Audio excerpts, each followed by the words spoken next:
ಶನಿವಾರ ಬೆಳಗಾವಿ ಜಿಲ್ಲೆಯ ಹಿಂದುಳಿದ ವರ್ಗಗಳ ಕಲ್ಯಾಣ ಇಲಾಖೆಯ ಜಿಲ್ಲಾಧಿಕಾರಿ ಕುಮಾರಿ ಶಿವಪ್ರಿಯಾ ಕಡೇಚೂರ್ ವಿರುದ್ಧ ತಾಲೂಕಿನ ಅಧಿಕಾರಿಗಳು ಹಾಗೂ ನಿಲಿಯ ಪಾಲಕರು, ನಿಲಿಯ ಮೇಲ್ವಿಚಾರಕರು ಸಮೇತ ಸುಮಾರು 80 ಜನ ಅಧಿಕಾರಿ ವರ್ಗ ಜಿಲ್ಲಾ ಉಸ್ತುವಾರಿ ಸಚಿವರಿಗೆ ನ್ಯಾಯ ಕೊಡಿಸಲು ಮನವಿ ಪಟ್ಟಿಯನ್ನೇ ಮಾಡಿದ್ದಾರೆ ಎಂದು ತಿಳಿದು ಬಂದಿದೆ. ಹೌದು ವೀಕ್ಷಕರೇ, ಬೆಳಗಾವಿ ಜಿಲ್ಲಾ ಹಿಂದುಳಿದ ವರ್ಗಗಳ ಕಲ್ಯಾಣ ಇಲಾಖೆಯ ಜಿಲ್ಲಾಧಿಕಾರಿ ಕುಮಾರಿ ಶಿವಪ್ರಿಯಾ ಕಡೇಚೂರು ಅವರ ಮೇಲೆ 13 ದೋಷ ಆರೋಪ ಪಟ್ಟಿಯನ್ನ ತಯಾರಿಸಿ ಬೆಳಗಾವಿ ಜಿಲ್ಲಾ ಉಸ್ತುವಾರಿ ಸಚಿವರಿಗೆ ಮನವಿ ಸಲ್ಲಿಸಿರುತ್ತಾರೆ.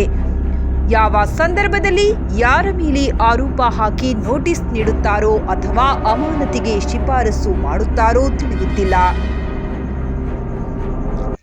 ವಸತಿ ನಿಲಯಗಳ ನಿರ್ವಹಣೆ ಮಾಡಲು ಸೂಕ್ತ ಮಾರ್ಗದರ್ಶನ ನೀಡುವ ಬದಲಾಗಿ ಅನಾವಶ್ಯಕ ಸಮಸ್ಯೆಗಳನ್ನು ಸೃಷ್ಟಿ ಮಾಡಿ ಭಯದ ವಾತಾವರಣ ನಿರ್ಮಾಣ ಮಾಡುತ್ತಿದ್ದಾರೆ. ವಸತಿ ನಿಲಯಗಳ ಮಾಸಿಕ ನಿರ್ವಹಣಾ ಬಿಲ್ಲುಗಳು ತಯಾರಿಸಿ ಮೇಲೆ ರುಜುವಿಗೆ ಸಲ್ಲಿಸಿದರೆ ಅನುಮೋದನೆ ನೀಡಿ ಮಾಡುವುದು, ತಿಂಗಳುಗಟ್ಟಲೆ ಜಿಲ್ಲಾ ಕಚೇರಿಗೆ ಅಲೆದಾಡುವುದು ಮತ್ತು ಈ ಸಂದರ್ಭದಲ್ಲಿ ಅಧಿಕಾರಿಗಳಿಗೆ ಹಿಂಸೆ ನೀಡುತ್ತಿರುವುದು.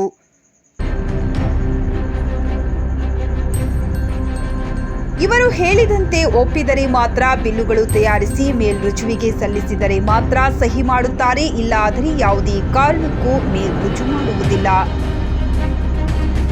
ವಸತಿ ನಿಲಯಗಳಲ್ಲಿ ಸಣ್ಣ ಪುಟ್ಟ ರಿಪೇರಿಗಳಿಗೂ ಅವಕಾಶಗಳು ನೀಡುತ್ತಿಲ್ಲ. ಎಷ್ಟೇ ಮನವಿ ಬರೆದು ವಿನಂತಿಸಿದರೂ ಸ್ಪಂದಿಸುತ್ತಿಲ್ಲ.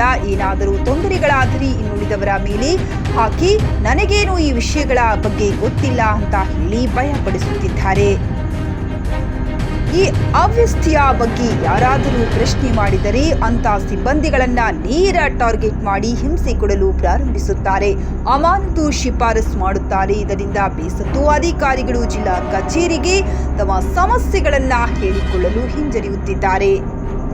ಇವರ ಮೇಲೆ ಆದಷ್ಟು ಬೇಗ ಸೂಕ್ತ ಕ್ರಮ ಜರುಗಿಸಬೇಕೆಂದು ನಮ್ಮ ವಿಜಯ ವಾಯ್ಸ್ ನ್ಯೂಸ್ ಮುಖಾಂತರ ಕೇಳಿಕೊಳ್ಳುತ್ತೇವೆ. ವರದಿ ವಿನೋದ್ ಎಂಜಿ, ವಿಜಯ ವಾಯ್ಸ್ ನ್ಯೂಸ್, ಬೆಳಗಾವಿ.